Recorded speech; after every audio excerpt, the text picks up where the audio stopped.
Now, it is my pleasure to introduce our last speaker, Stacy Johnson, MBE, a professor at the University of Nottingham and Chief Scientific Officer of the Reverse Mentoring Practice, which helps organisations to restructure themselves by rethinking where power is being placed, centering the lived experience of employees who have experienced forms of exclusion and enabling these individuals to create a more safe and inclusive environment.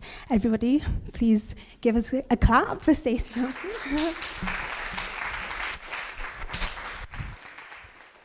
You did smash it. Thank you. Thanks so much. Hello. Good afternoon. How are you all doing? Good. Thank you so much to Peter, but the whole Amnesty International Anti-Racism Network for inviting me. Absolutely a delight, a dream to be here, actually. I remember when I was 14, 15, back in Trinidad, being in the Amnesty International Society, where we earnestly wrote letters. And so, it really is a dream to be here, sharing some ideas, some of the work I've been doing in the last few years. So my talk is about deconstructing the powerful. So the theme for today was deconstructing power. That's just a construct. And for me, I want to present to you the possibility that actually we first have to start deconstructing the people who have power, okay?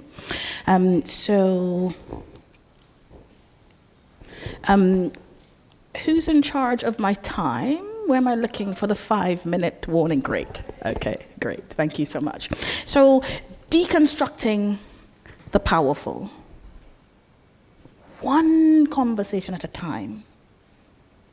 Through the power of reverse mentoring. There are really smarter, more amazing people than me working at structural level. My approach is to one conversation at a time that then builds into the powerful being deconstructed and then working on structures. So it's activating the powerful to then work on the structures. And through the power of reverse mentoring. And I remember the moment that I came across the idea of power of reverse mentoring. I was sitting in a hotel room in India. I have props. And I came across this article in the Hyderabad Times. It was the 8th of October, 2010. And this was before the days of smartphones where you would just take a screenshot. I actually had to rip it out, okay? And so for the first time, it was a mentor, mentee as mentor. And in there it said reverse mentoring. I was like, ooh, what's that about then? I had no idea at the time how seismic that little concept would be for me personally and professionally. And I want to tell you that story. So, deconstructing the powerful, one conversation at a time through the power of reverse mentoring. So, we've already been modeling this today, but I want us to imagine that we're not in the Human Rights Action Center, we're not within these 4 walls, we're actually in Vegas. You know that saying, what happens in Vegas stays in Vegas. And it's because, I don't know about you, I do not have time or patience for superficial conversations about race, racism, any kind of disadvantage anymore. It's too urgent.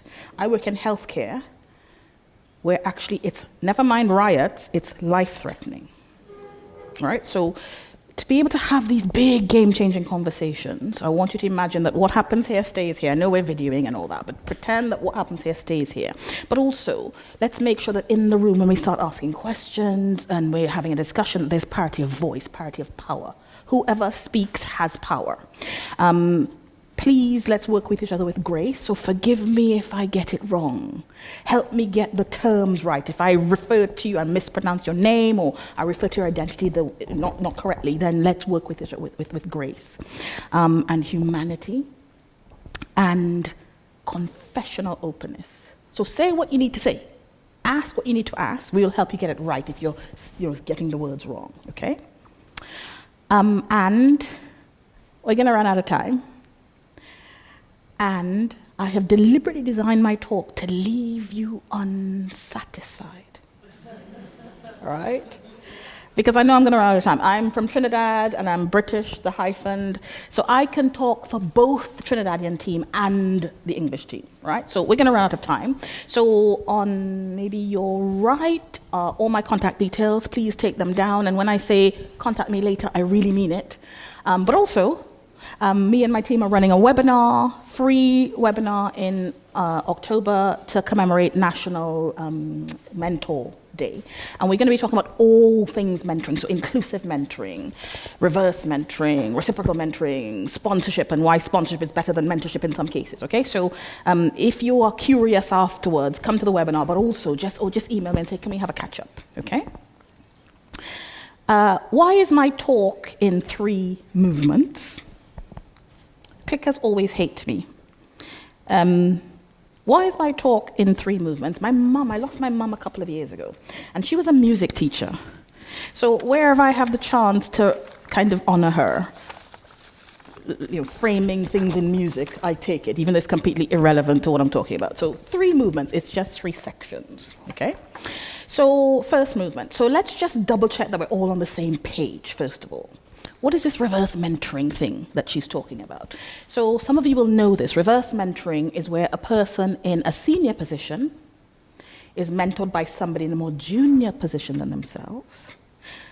That term was first formally used in General Electric back in the 80s, where new graduates were paired up to mentor more senior executives around using the internet. So it's actually very specifically digital literacy, and it was intergenerational reverse mentoring. However, in the reverse mentoring practice, we've expanded the definition, and we really are talking about reverse mentoring for equality, diversity, and inclusion, remedy with an I. So what we see reverse mentoring as is any situation in which a person, not even just a worker, so it could be a student even, or a patient, or a member of the public, where that person mentors somebody in a position of power or who has relatively more power than them. Or where somebody who sees themselves as having less power mentors somebody who's in a more powerful position. Or somebody from a group that is seen by society to have less power, where they reverse mentor somebody more powerful.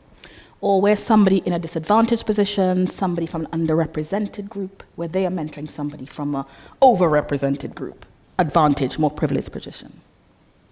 So you see that it lays the foundation for people like us, people with protected characteristics under the 2010 Equalities Act, in terms of sex, race, LGBTQ issues, all of those things, to mentor people with a protected characteristic that is different to theirs, or somebody who has no protected characteristic. But even more broadly, it lays a foundation for somebody who has an exceptionality that is not protected by law, but has made them feel marginalized. So we had one guy at Guys in St. Thomas's, he says, I am a working class white guy, his words, and he looked really young. And he says, when I start talking with this working class Liverpudlian accent, I can see people switch off. I believe my career is at risk.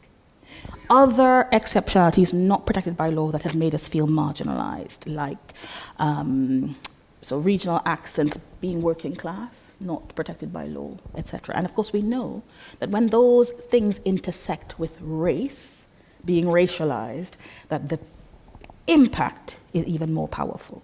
Okay? For me today, anti-racism is about the recognition of racism, the active opposing of racism, and the dismantling of systems, structures, organizations, rituals, and so on that perpetuate racism. Those are sort of the kind of conventional definitions. But I would add to that the unlearning of racism and stereotypical beliefs and so on, which we forget. We somehow think people are going to come to consciousness, become aware, and not have to do the work of actively unlearning. Okay, so those 2 definitions. So with reverse mentoring, again, very structured approach that we use for equality, diversity, and inclusion. The purpose is to act on the powerful. The purpose is to create culturally humble leaders, key role holders, and organizational influence, or actually influencers more generally, right? Notice the focus is on developing them. What's cultural humility? The notion of being self-aware, always asking, what am I missing because of my identity? So it's a curiosity that is driven, that is identity driven. What am I missing because of my identity? The culturally humble leader, person, nurse, doctor, teacher is thinking, I'm scared I'm going to get it wrong. I'm fearful. But in my role, I cannot wait to have the conversation until I know all the right words. I have tried to educate myself, but I'm going to start the conversation. Forgive me if I get it wrong. Help me to get it right. Let's be in dialogue, okay? So that's the purpose, developing the cultural humility of key role holders, leaders. It's not just the more junior person educating the senior leader. It is not the more junior person performing trauma theater. Let me tell you the worst story that ever happened to me, and you consume that without processing it, or the leader does, right?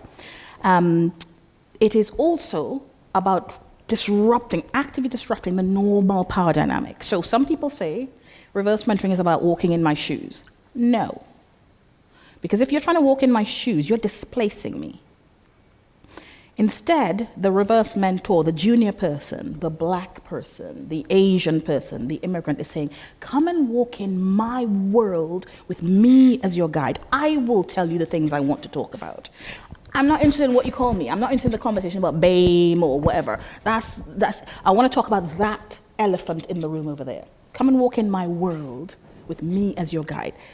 The power, thank you, sits with the more junior person. It's an active deconstruction of self. What do I believe? Facing of unsavory truths. And then the unlearning of stereotypical beliefs. Actively reversing the deficit model. I am not the problem to be solved. It's getting the leader to hold the mirror up to the organization and think, what is it about the organization, the structures that have made this situation arise? Paulo Freire, amazing Brazilian educator. The junior person is committing acts of resistance. So the student in the reverse mentoring conversations with the professor is actively resisting. And as a result of these acts of resistance, the powerful person, the oppressor, Paulo Freire talks about, begins to walk in fellowship with the more junior person, the oppressed.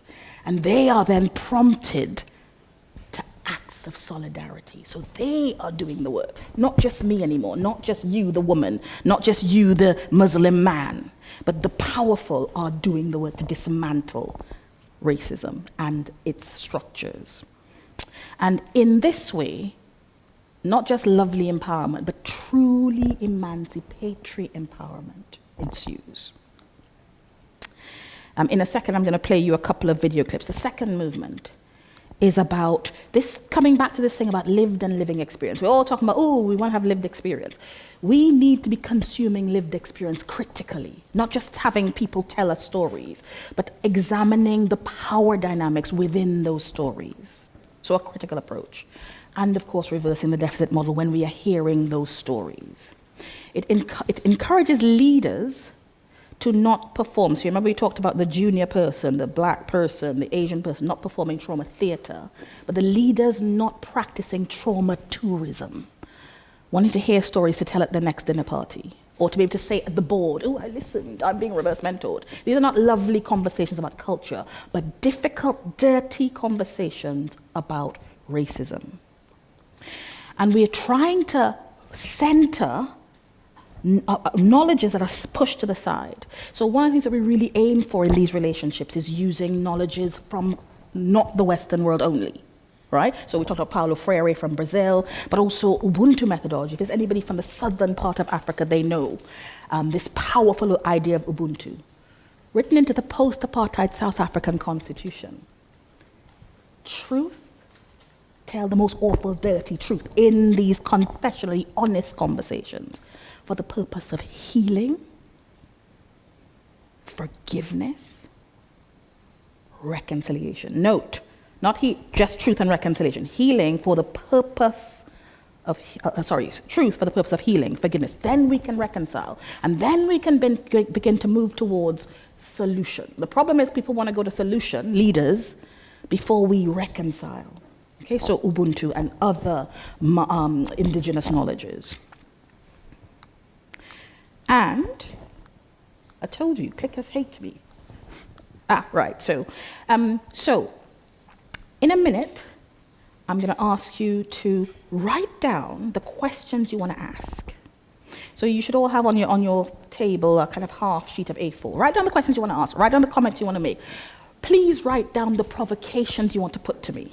Objections, but what about, okay?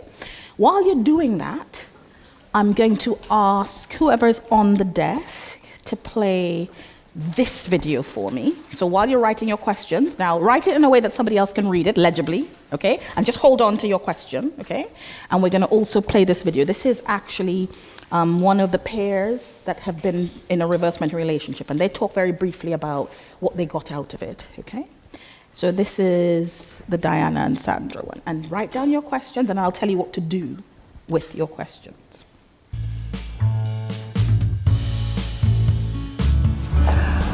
The opportunity to actually have that one-to-one relationship with someone and share your personal experiences, the experiences of my people. Why are we here? How did we get here? What's been our journey on the way? It's completely different to that of white people who were born and privileged in this country. And sharing that with Sandra and her understanding and appreciating it and treating what I share with her with the ultimate respect it's been heartwarming for me. Because of my experiences, I feel quite honoured that Sandra's been moved into action. And the board has been moved into action. And they're not afraid to call it out. I always thought that I was, am I racist? No, I'm not. Do I understand that I have white privilege? I do. But I understood it intellectually. I had very little emotional understanding and belief. And I think to be really involved and to really want to influence what is happening and what is so wrong, you don't just have to intellectually believe it, you have to be emotionally involved in it. And because of that, things that from my value set I knew were wrong, and I've always been interested in black history, I've always been interested in lots of different histories. But because of our relationship and the history and what I've learned, I'm desperate to do something. And I feel an emotional, personal connection. Great, thank you. So the transition from ally to active advocate. Okay, so what we're going to do now, we're going to the Q&A section, right? So what I'd like you to do is, your question that you've written, I want you to screw it up into a ball. And then when I say go, I want you to behave like you're over 15. Don't throw them at each other, right? And just throw your question up in the air so that you don't catch it, okay? So you might throw it to a table at the back or whatever, okay? And then I'll say to you, grab a piece of paper, okay? So screw it up. Great. And when I say 3, 2, 1 on 1, just snowstorm your questions. 3, 2, 1. Yeah. Baseball arm there. Great. Okay. So, if you can look around you on your table or on the floor and pick up a sheet of paper, and what we'll do is we won't be able to answer all of them, but we'll go through some of the pieces of paper, but also you might want to call on other people randomly for questions as well, okay? So maybe you can call on who you want to read their bit of paper, yeah.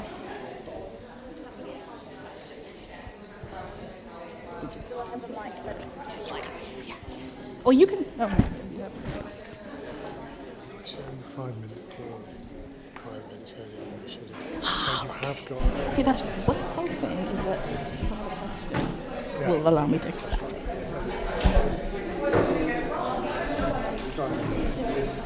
The Q&A. So, yeah. for it. Right. Amazing. Thank you so much, Stacey. Oh, that's really loud. Okay, so let's start with questions. Does anyone want to go first, or any volunteers? Yep. Can we get a mic over here? Thank you. This feels really loud.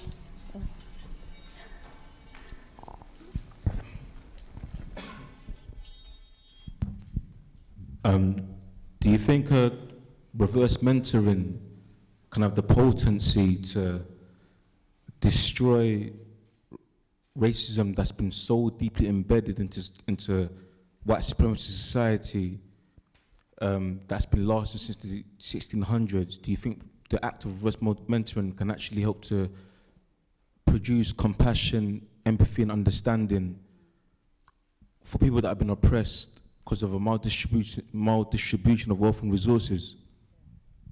I don't know if it's a 0-1 thing, right? If you're saying to me 0-1, it doesn't or it does, don't know. But I certainly think that it can chip away at it. And I also think that reverse mentoring I see as part of a toolkit, so it's not by itself. What I do know is what we've been doing so far ain't working. So normal mentoring, training, unconscious bias, and all that ain't working. Not for me anyway. So for me, anything we can add to the toolkit. My approach to reverse mentoring is very systematic, developed through action research, where I talk to communities, develop the way in which we do it, how we train people to be the mentor, how we prepare the leaders to be challenged, how we actively put the leaders on the back foot to say, no, you're not in charge of this conversation, right? So I don't know if it's a 0-1 thing, where it either will by itself or completely or in my lifetime, but it's certainly, we're seeing promise with it, chipping away. One reverse mentor said, this has been the most profound personal and professional development experience I've ever had. It was an NHS chief executive. So at least that person is going to start thinking in meetings, who's missing? I'm noticing. What am I missing because I am a white woman or a immigrant Caribbean person that I'm missing about a Muslim colleague, for example? So I'm happy because I'm using Ubuntu methodology. So Ubuntu, the worldview says not knowing is not the problem. Ignorance is not wanting to know, not knowing that you don't know. So I'm happy to say to you, I don't know if reverse mentoring can completely eradicate disadvantage. You know what the mission statement of my company is? Eliminating discrimination, one conversation at a time. So I don't know if it can, but I'm darn well gonna try. So I don't know. I know that's an unsatisfactory question. I don't know, but. All right, any other questions? Over here, are you? Hiya, so this is the question thrown on our table. Do we have to dismantle completely our institutions and start again to fix them? For example, the police, schools, universities, healthcare. So the question is, what are these institutions, right? So these institutions and their cultures, we have to first name what this institution thing is. First of all, the institution is its people. The institution, it's its culture, practical hallmarks of culture, the artifacts of our culture, right? So the organogram that has all white men, for example, as the chief constables, that's part of the culture. And those are the things we have to dismantle. The rituals, the way we run meetings, the way we can banter about things that should not be bantered about. We can dismantle those things. I don't know if we have to dismantle the institutions themselves, but we certainly have to dismantle the signs and signifiers of those institutional cultures. And this notion of, because one thing I maybe forgot to say in this whole ally to advocate thing is that we're not just asking these leaders to come to consciousness and have insight. It's insight into action. And also it's not, you've told me a story, so I'm going to try and find that manager who was mean to you and tell them off. It's, what is it about the organization systems that allow that to happen? And that's where you're asking the mentee, the leader, to act. And so in that way, what we're beginning to see is that these leaders are acting on institutional structures that have ingrained discrimination, racism. And we're beginning to see them change. What we do as well, we always do it in cohorts. So it's not one leader trying to turn the tide by himself or herself. It's groups of leaders that are, so if you're HR and the estates guy says, oh, but what about this? You can't just say, well, I don't know how to deal with that. You go to the estates board member and say, oh, we're in a room together. How can you help me fix this? Yeah.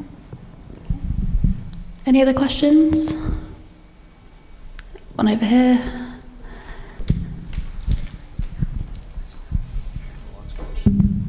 So from the snowball, I got two that were almost identical, so I thought I should read it out. So it basically says, can it ever go wrong? Yeah, absolutely. It can go wrong, and this is why we have a really you can imagine lots of different people do reverse mentoring in lots of different ways. The way that me and my team do it is very structured, framework, so it's not prescriptive. I'm not telling you what topics to discuss with your reverse mentee, but the framework in which it happens. We train you, we prepare them, we do monthly peer support sessions for the more junior person, the reverse mentee, the disabled person, the black person. And we also do 3 sessions with the leaders, right? So that we're hearing all the time if things are going wrong. We're hearing all the times, are the leaders taking over the conversation? We're hearing, is the junior person being harmed because the leader is shutting down the conversation, using their power? It's actually one of the most common questions asked in the training. Will I be penalized? Because remember, we're encouraging confessional honesty, truth and reconciliation. I'm going to tell you about yourself. But again, with compassion, right? So it's not calling out, it's actually having an open confessional conversation. So it can go wrong, and we have had to decouple over the last 5 or 6 years. We've had about, I would say, about 12 to 1,300 pairs, and we've had to decouple on 3 occasions where we saw that there was harm. Sometimes we see potential for harm, and we work with the mentor and the mentee to repair the relationship and process. Now, we also provide our own support in the peer support sessions, make sure the organizations remind people within organizations of what access they can get to counseling, normal therapy, clinical supervision if you're a nurse or a social worker. So yes, it can go wrong because we're not talking about lovely conversations, right? So it can go wrong. But again, and so I would say we do. If you are going to do it, make sure you've got a plan for hearing about when it's going wrong. Not just what to do if it goes wrong, but how are you actively inviting people to disclose when it's going wrong. Yeah? I know it's not your question. I don't know why I'm talking to you. Yeah. Any other questions? One at the back.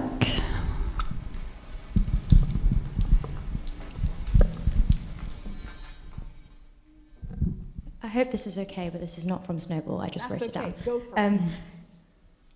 Did you say that you train the mentors? Yes.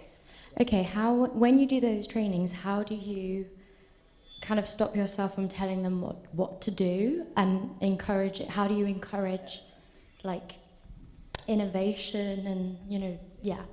Absolutely. So I was actually with our first American company where on Friday evening and the person said, how we can have to be really prescriptive with the really junior people. I was like, we absolutely are not going to be prescriptive. It's a framework, a remedy framework, not a prescription.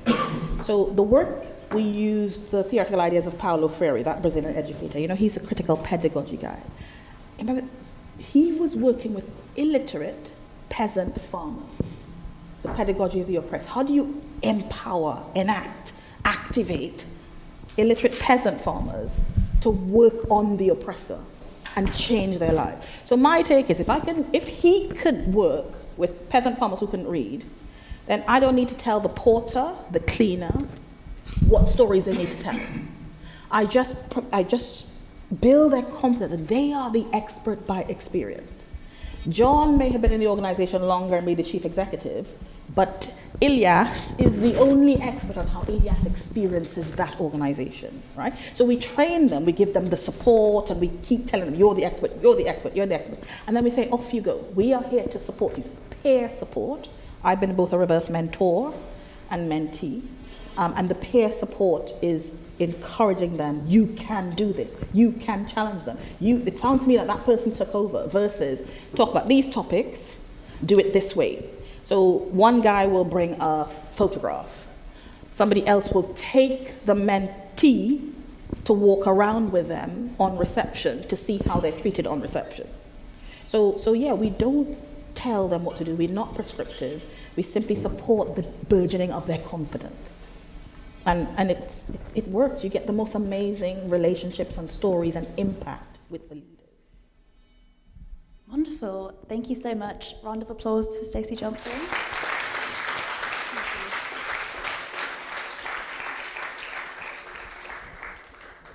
Sorry, go. Yeah, thank you so much. I think reverse mentoring has the ability to become something really great.